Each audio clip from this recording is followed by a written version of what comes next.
কিছু লোক বলে ভগবান রজনীশ হলেন মহান ঈশ্বর।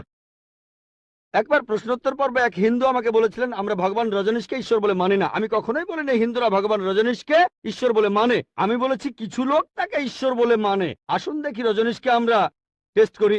প্রথম টেস্ট হলো কুল আল্লাহু আহাদ, বলো তিনি আল্লাহ এক অদ্বিতীয়। রজনীশ কি এক অদ্বিতীয়? সেই কি একমাত্র লোক যে নিজেকে ঈশ্বর দাবি করেছে? এরকম অনেক মানুষই ছিল, আর এই দেশে হাজার হাজার লোক নিজেকে ঈশ্বর দাবি করেছে। রজনীশ একমাত্র নয়। তবে রজনীশ ভক্ত না, না, উনি একটু আলাদা। এবারে পরের টেস্টে দেখি। আল্লাহ সামাদ, আল্লাহ অবিনশ্বর চিরস্থায়ী। রজনীশ কি অবিনশ্বর চিরস্থায়ী? আমরা তার জীবনী থেকে জানি, তার আত্মজীবনী থেকে। রজনীশ ভুগছিলেন অ্যাজমা, ডায়াবেটিস আর পিঠের ব্যথায়। চিন্তা করেন, মহান ঈশ্বরের হয়েছে অ্যাজমা, ডায়াবেটিস, পিঠের ব্যথা। তৃতীয় টেস্ট, লাম ইয়ালিদ ওয়া লাম ইউলাদ, তিনি জন্ম নেননি, কাউকে জন্ম দেননি। ভগবান রজনীশ জন্মেছিলেন মধ্যপ্রদেশে, তার বাবা মাও ছিলেন। 1981 সালে তিনি আমেরিকায় গেলেন, ইউএসএ। তখন হাজারো আমেরিকান তার ভক্ত হয়ে গেল। তারপর আমেরিকার অরেগন প্রদেশে তিনি বানালেন একটা সেন্টার, আর তার নাম দিলেন রজনীশপুরম, তার গ্রাম। পরবর্তীতে আমেরিকান সরকার তাকে অ্যারেস্ট করে কারাবন্দী করে রাখলো। রজনীশ বলতো যে আমেরিকান সরকার তাকে স্লো পয়জনিং করেছে। চিন্তা করেন, মহান ঈশ্বরকে স্লো পয়জনিং করা হয়েছে। 1985 সালে আমেরিকান সরকার তাকে বের করে দিলে সে ইন্ডিয়ায় চলে আসে। তারপর এখানে পুনায় সে আরেকটা সেন্টার খুললো, আর তার নাম দেওয়া হলো ওশো কমিউন। যদি রজনীশের সমাধির কাছে কখনো যান, তার সমাধির উপরে লেখা আছে ভগবান রজনীশ ওশো। কখনো জন্মাননি, কখনো মরেননি, তবে পৃথিবীতে ভ্রমণ করেছেন 1931 সালের 11 ডিসেম্বর থেকে 1990 সালের 31শে জানুয়ারি পর্যন্ত।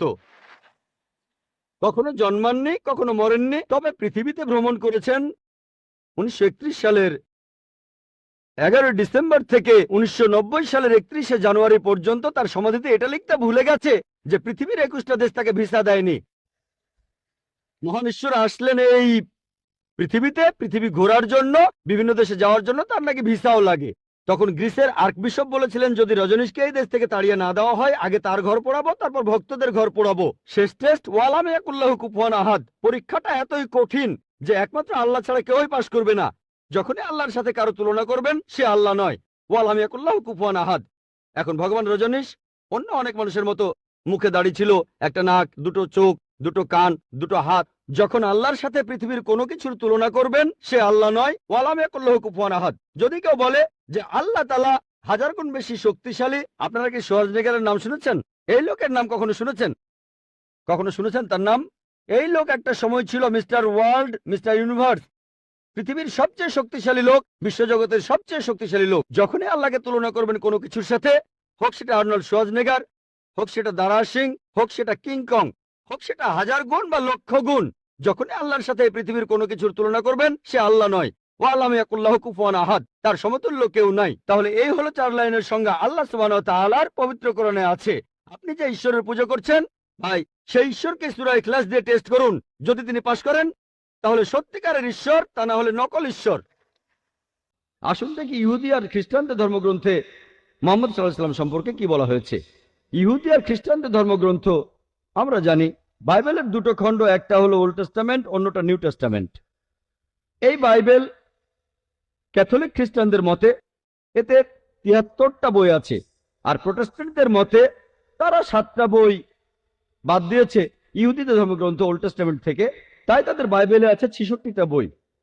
এদিকে ক্যাথলিক আর প্রোটেস্ট্যান্টদের নিউ টেস্টামেন্ট, সেখানে 27টা বই আছে, কিন্তু ক্যাথলিকদের মতে ওল্ড টেস্টামেন্টে আছে 46টা বই, প্রোটেস্ট্যান্টদের মতে সেখানে 39টা বই আছে।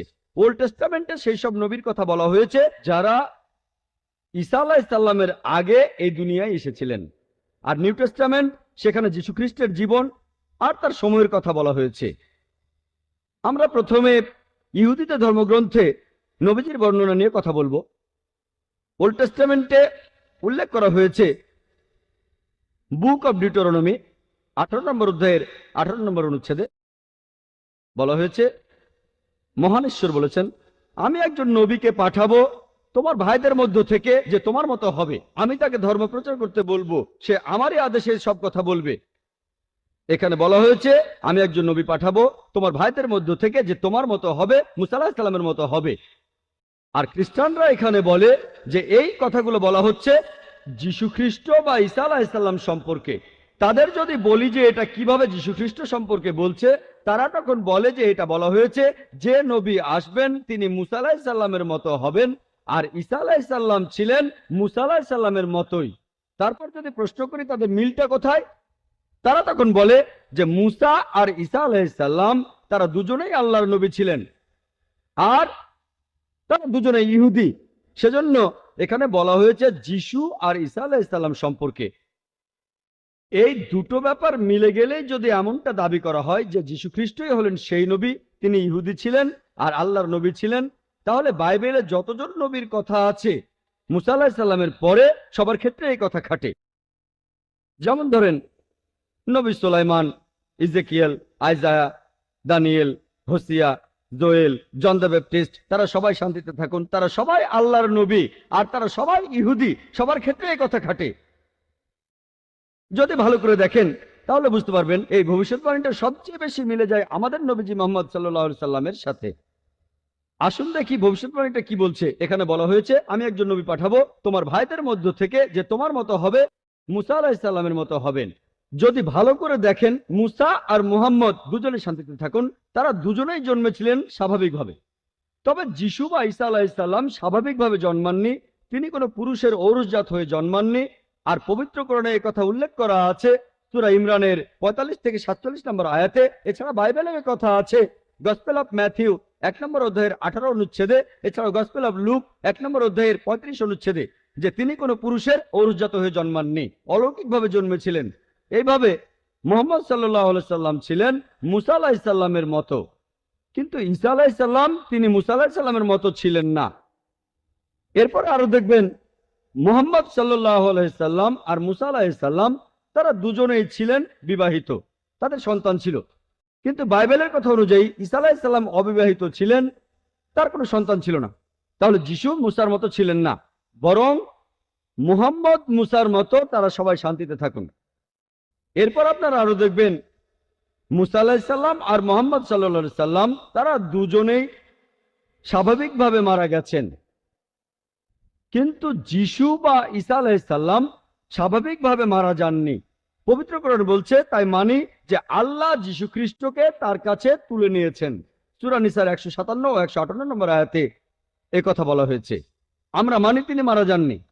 আর যদি সঠিকভাবে খ্রিস্টানদের বাইবেল পড়েন তাহলে দেখবেন বাইবেলও বলছে, প্রমাণ করা যায় তিনি মারা যাননি, তিনি ক্রুসিফাইড হননি। কিন্তু খ্রিস্টানরা বিশ্বাস করে যিশু বা ঈসা আলাইহিস সালাম ক্রুশবিদ্ধ হয়ে মারা গেছেন, ক্রুসিফাইড হয়েছিলেন। এই বিষয়টা সম্পর্কে বিস্তারিত জানতে চাইলে আমার ভিডিও ক্যাসেট দেখেন, একটা বিতর্ক, ওয়াজ ক্রাইস্ট ক্রুসিফাইড।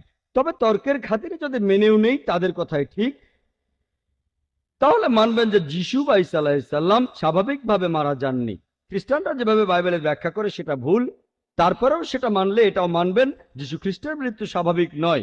আমরা মানি তাকে জীবন্ত তুলে নেওয়া হয়েছে, তাহলে আমরাও মানি তার মৃত্যু স্বাভাবিক নয়। তাহলে দেখছেন ঈসা আলাইহিস সালাম মুসা আলাইহিস সালামের মতো নন, বরং মুহাম্মদ সাল্লাল্লাহু আলাইহি সাল্লাম মুসা আলাইহিস সালামের। তারপরে দেখবেন যে মুসা আলাইহিস সালাম আর মুহাম্মদ সাল্লাল্লাহু আলাইহি সাল্লাম তারা দুজনেই নতুন আইন এনেছিলেন। তবে বাইবেলের কথা অনুযায়ী যিশু বা ঈসা আলাইহিস সালাম নতুন কোনো আইন আনেননি। বাইবেলের গসপেল অফ ম্যাথিউ 5 নম্বর অধ্যায়ের 17 থেকে 18 অনুচ্ছেদে যিশু বা ঈসা আলাইহিস সালাম বলছেন, ভেবো না যে আমি নবীদের আইন ধ্বংস করতে এসেছি, আমি ধ্বংস করতে আসিনি, পূর্ণ করতে এসেছি। এরপর আরো দেখবেন মুসা আলাইহিস সালাম আর মুহাম্মদ সাল্লাল্লাহু আলাইহি সাল্লাম আল্লাহর নবীর পাশাপাশি তারা পৃথিবীতে রাজা হিসেবে ছিলেন, অর্থাৎ কেউ অপরাধ করলে তারা মৃত্যুদণ্ড দেওয়ার ক্ষমতা রাখতেন, তারা অপরাধী ব্যক্তিদের মৃত্যুদণ্ড দেওয়ার ক্ষমতা রাখতেন। তবে যিশু বা ঈসা আলাইহিস সালাম তার এই ক্ষমতা ছিল না। গসপেল অফ জনের কথা আছে 18 অধ্যায়ের 36 অনুচ্ছেদে, যিশু তার নিজের মুখে বলেছেন, আমার রাজত্ব এই পৃথিবীতে নয়। এরপর দেখবেন যে মুসা আর মুহাম্মদ সাল্লাল্লাহু আলাইহি সাল্লাম তাদের দুজনকেই তাদের লোকজনেরা আল্লাহর নবী হিসেবে মেনে নিয়েছিল, বেশিরভাগই। তবে যীশু খ্রিস্টের ব্যাপারটা দেখেন, সে সময় বেশিরভাগ লোক তাকে আল্লাহর নবী বলে মেনে নেয়নি। গসপেল অফ জনের 1 নম্বর অধ্যায়ের 11 অনুচ্ছেদে বলা আছে, সবাই তাকে ত্যাগ করেছিল। তাহলে ভালো করে দেখলে আপনারা বুঝবেন যে মুহাম্মদ সাল্লাল্লাহু আলাইহি সাল্লাম হলেন মুসা আলাইহিস সালামের মতো, কিন্তু ঈসা আলাইহিস সালাম মুসা আলাইহিস সালামের মতো নন। তাহলে এই ভবিষ্যৎবাণীটা বলছে আসলে নবীজি সাল্লাল্লাহু আলাইহি সাল্লাম সম্পর্কে। এখানে আরো বলা হয়েছে আমি একজন নবী পাঠাবো তোমার ভাইদের মধ্য থেকে। আর আমরা জানি যে আরবরা হচ্ছে ইহুদিদের জ্ঞাতি ভাই। মুসা নবী ইহুদি ছিলেন, মুহাম্মদ সাল্লাল্লাহু আলাইহি সাল্লাম ছিলেন আরব। তারা দুজনে শান্তিতে থাকুন। তাহলে আরব আর ইহুদিরা জ্ঞাতি ভাই। এরপর এখানে আরো বলা হয়েছে আমি একজন নবী পাঠাবো তোমার ভাইদের মধ্য থেকে, যে হবে তোমার মতো, আর সে আমার কথা মতো ধর্ম প্রচার করবে, সে আমার আদেশ পালন করবে। আমরা জানি যে মুহাম্মদ সাল্লাল্লাহু আলাইহি সাল্লাম আল্লাহ তাআলার কাছ থেকে ওহী পেয়েছিলেন, আর যা শুনেছিলেন সেটাই তিনি প্রচার করেছিলেন, যেন তার মুখ দিয়ে আল্লাহর কথাই বের হচ্ছে, আর আল্লাহর আদেশে তিনি এসব করেছিলেন। তাই এই ভবিষ্যৎবাণীতে আসলে সর্বশেষ নবী মুহাম্মদ সাল্লাল্লাহু আলাইহি সাল্লাম সম্পর্কে বলা হয়েছে। এরপরের অনুচ্ছেদ বলছে, বুক অব ডিউটেরোনমি 18 নম্বর অধ্যায়ের 19 অনুচ্ছেদ, বলা হয়েছে যে তোমরা যদি আমার কথা না মানো তাহলে আমি তোমাদের উপরে প্রতিশোধ নেব। তার মানে যারা এই নবীর কথা মানবে না, যে নবী আসবেন অর্থাৎ মুহাম্মদ সাল্লাল্লাহু আলাইহি সাল্লাম, আল্লাহ তাদের উপর প্রতিশোধ নেবেন।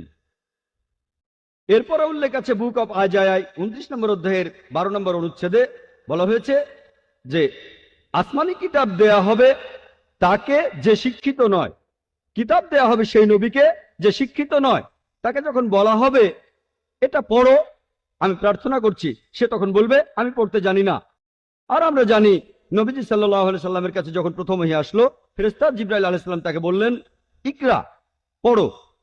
আমাদের নবীজি মুহাম্মদ সাল্লাল্লাহু আলাইহি সাল্লাম বললেন মা আনা বিকারি, যার অর্থ আমি পড়তে জানি না। এভাবে বুক অব আইজায়ার 29 নম্বর অধ্যায়ের 12 নম্বর অনুচ্ছেদের ভবিষ্যৎবাণীটা সত্যি হলো যে আসমানি কিতাব যে নবীকে দেয়া হলো সে শিক্ষিত নয়। আমরা জানি যে মুহাম্মদ সাল্লাল্লাহু আলাইহি সাল্লাম নিরক্ষর ছিলেন, তিনি ছিলেন উম্মি। আর যখন তাকে বলা হবে পড়ো, তিনি তখন বলবেন আমি পড়তে জানি না। নবীজি সেটাই বলেছিলেন মা নাবি কারি। এছাড়া ওল্ড টেস্টামেন্টে নবীজি সাল্লাল্লাহু আলাইহি সাল্লামের কথা নাম ধরে উল্লেখ করা হয়েছে। এটা বলা হয়েছে সং অফ সলোমনে 5 নম্বর অধ্যায়ের 16 অনুচ্ছেদে, বলা হয়েছে হিব্রুতে হিক্কম আমিত্তাকিম উইকুল্লু মুহাম্মাদিম জেহদুদি ওয়া জেহরাই বাইনা জেরুজালেম, যার অর্থ তার কথা খুব মিষ্টি, সে খুব প্রিয় পাত্র, সে আমার প্রিয়জন, সে আমার বন্ধু, শোনো জেরুজালেমের কন্যারা। মুহাম্মাদিম শব্দটার অনুবাদ করা হয়েছে যে খুব প্রিয় পাত্র। তবে সেমেটিক ভাষায় দেখবেন আরবি বা হিব্রুতে ইম দিয়ে সম্মান বোঝানো হয়। যেমন ধরেন এলো, আল্লাহ এলোহিম, সম্মান দেখানো, তাই মোহাম্মদকে সম্মান দেখাতে বলা হচ্ছে মোহাম্মদিম, সম্মান দেখাতে এভাবে বলা হয়েছে। তাহলে ওল্ড টেস্টামেন্টে নবীজির নাম ধরেই উল্লেখ করা হয়েছে, কিন্তু এখন যদি পড়েন এটার অনুবাদ করা হয়েছে খুব প্রিয় পাত্র। আসুন এবারে দেখি নিউ টেস্টামেন্টে মোহাম্মদ সাল্লাল্লাহু আলাইহি সাল্লাম সম্পর্কে কি বলা হয়েছে। এখন আমি যদি খ্রিস্টানদের কথা বলি, ওল্ড টেস্টামেন্টে যেসব কথা বলা হয়েছে সেটা তারা মানবে, কারণ এটা তাদের ধর্মগ্রন্থ বাইবেলেরই একটা অংশ। আল্লাহ কোরআনে বলেছেন সূরা আরাফের 157 নম্বর আয়াতে বলা হয়েছে তারা অনুসরণ করে নিরক্ষর নবীকে, যার উল্লেখ রয়েছে তাওরাত এবং ইঞ্জিলে। এরপর সূরা সাফের 6 নম্বর আয়াতে উল্লেখ করা হয়েছে যিশু বা ঈসা আলাইহিস সালাম ইসরায়েলবাসীদের বলছেন, ইসরায়েলের সন্তানদের, আমি আল্লাহর রাসূল হিসেবে তোমাদের কাছে এসেছি। আমার আগে যেসব নবী এসেছেন আমি তাদের সমর্থক, আর সুসংবাদ দিচ্ছি যে একজন নবী আসবেন যার নাম হবে আহমদ। আর নিউ টেস্টামেন্ট পড়লে দেখবেন যে সেখানে নবীজি সাল্লাল্লাহু আলাইহি সাল্লাম সম্পর্কে অনেক ভবিষ্যৎবাণী তখন করা হয়েছিল। এরপর আছে গসপেল অফ জন 14 নম্বর অধ্যায়ের 16 নম্বর অনুচ্ছেদে বলা হয়েছে যিশু বা ঈসা আলাইহিস সালাম বলছেন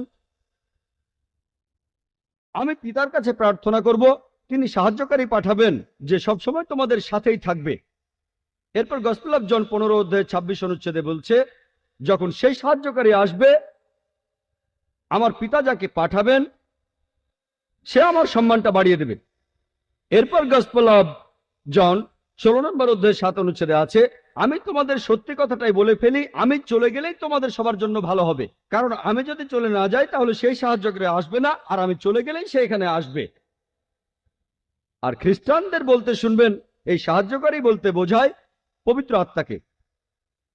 এখন ভালো করে দেখেন গসপেল অফ জন 16 নম্বর অধ্যায়ের 7 নম্বর অনুচ্ছেদ বলছে তোমাদের আমি সত্যি কথা বলছি, যিশু তার শিষ্যদের বলছেন তোমাদের আমি সত্যি কথা বলছি, আমি চলে গেলে তোমাদের জন্যই ভালো হবে, কারণ আমি চলে না গেলে সেই সাহায্যকারী আসবে না, আমি চলে গেলেই সে এখানে আসবে।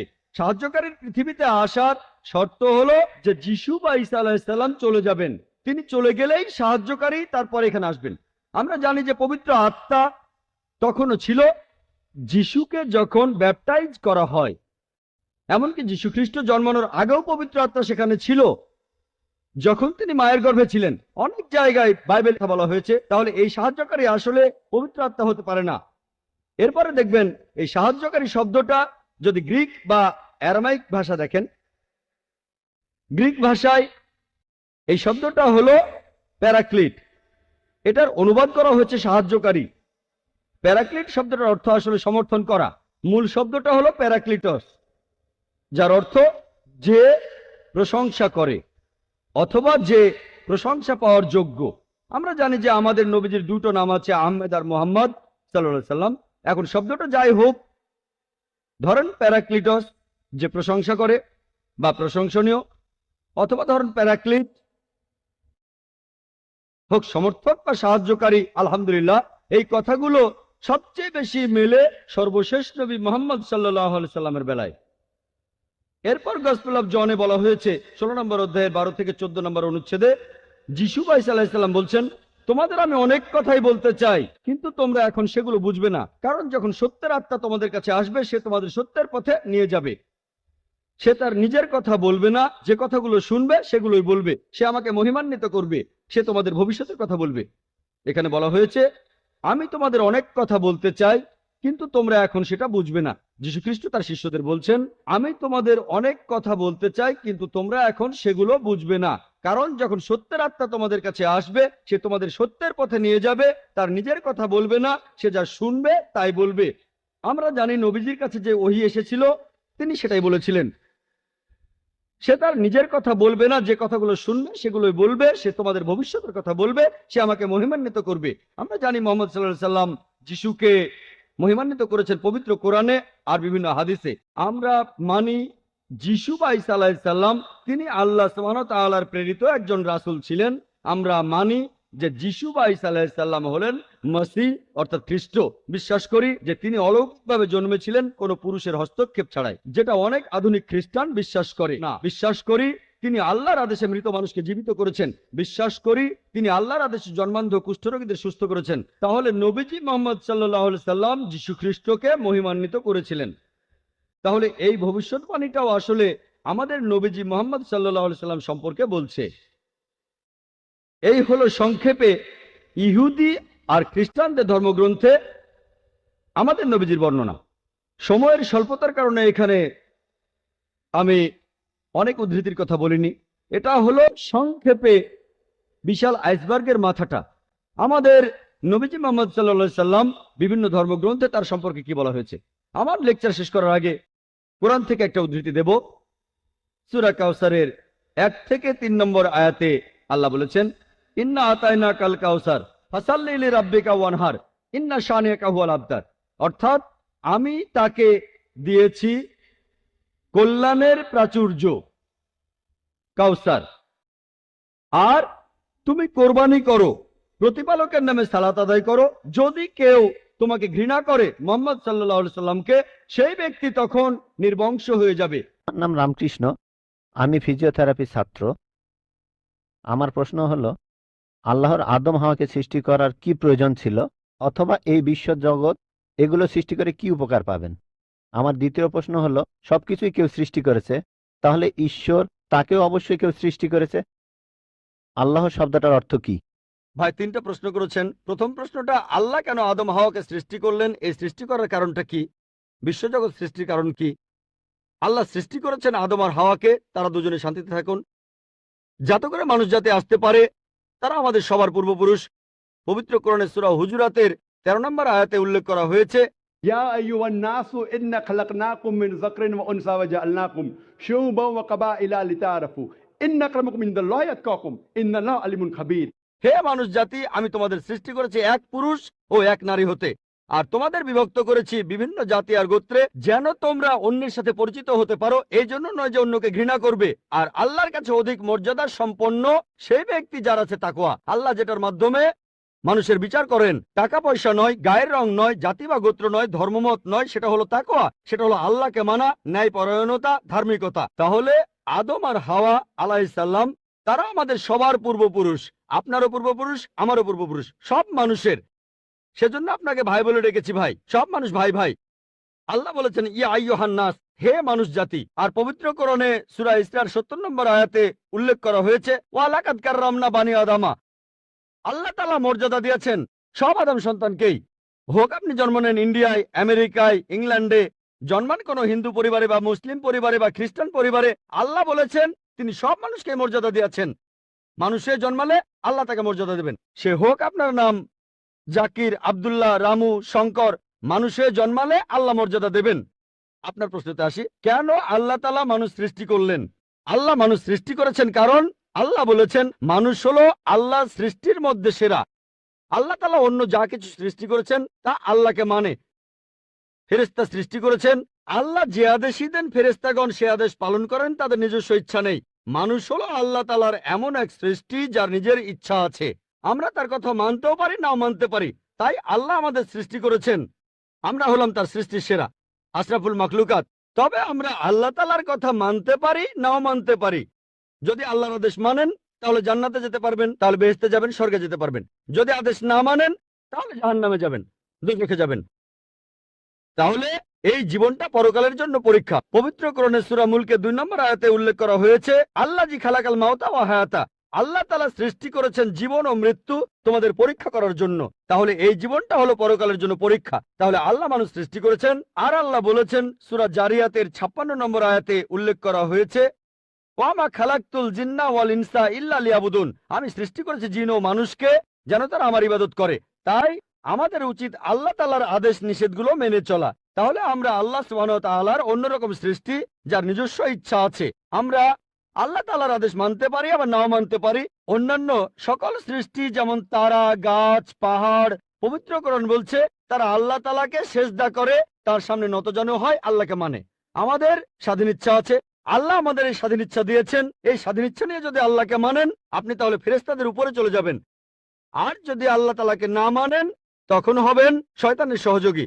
আল্লাহ আমাদের সৃষ্টি করেছেন পরকালের পরীক্ষার জন্য। আপনার দ্বিতীয় প্রশ্নে আসি, সবকিছুর একটা স্রষ্টা আছে, আল্লাহকে বানিয়েছে কে? যদি কেউ বলে সবকিছুরই একটা স্রষ্টা আছে, কথাটা ঠিক নয়।